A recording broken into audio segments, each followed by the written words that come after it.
ओम साईराम. बघितली का व्हिडिओ? ही तीच व्यक्ती आहे जी लोकांना प्रबोधन करायचे करोड रुपये घेते, लोकांचं घर बरबाद करण्याचे करोड रुपये घेते, लोकांचं घर उद्ध्वस्त करते. आणि तीच व्यक्ती आज त्या साईबाबांबद्दल बोलते.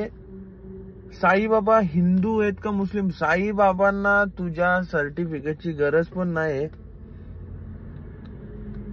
कारण आज जे देशभरातून लोक चालत येतात, पालखीला जातात, पदयात्रेला जातात, शिर्डीला जातात. आज लाखो भाविक, लाखो हिंदू, करोडो हिंदू लोक तिकडे दर्शनाला जातात. आणि ह्यांच्यावरती करोडो रुपयाचे ऍलिगेशन असतील. म्हणजे या बाईला फसवलं, त्या लोकांना फसवलं, त्या माणसाला फसवलं. हे असे लोक ज्ञान चोरतायत.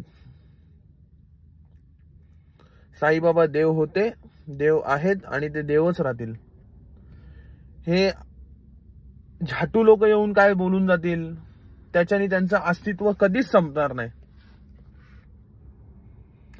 राहिली गोष्ट साईबाबा हिंदू मुस्लिम, साई चरित्र एक येतं. साई चरित्र तुम्ही वाचा, तुम्हाला सर्व त्याच्यामध्ये समजेल.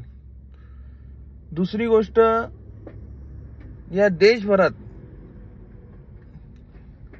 काही लोकांनी हिंदू मुस्लिम आता चालू केलेलं आहे. मी पण कट्टर हिंदू आहे. आणि आता त्याच्यामध्ये हे देवांचा पण बंटवारा करायला लागलेत, की हा देव मुसलमान आहे, हा देव हिंदू लोकांचा आहे. देवाने आपल्याला बनवलंय, आपण नाही देवाला बनवला. त्याच्यामुळे नीट जरा बोलताना काय विचार करा. तुमची बुद्धी कुठे आहे, गो खायला जाते मला माहित नाही. आणि अशा पाखंडी लोकांना भेंचोत पहिले इथून उत्तर द्या. जय श्रीराम, जय साईराम, ओम साईराम.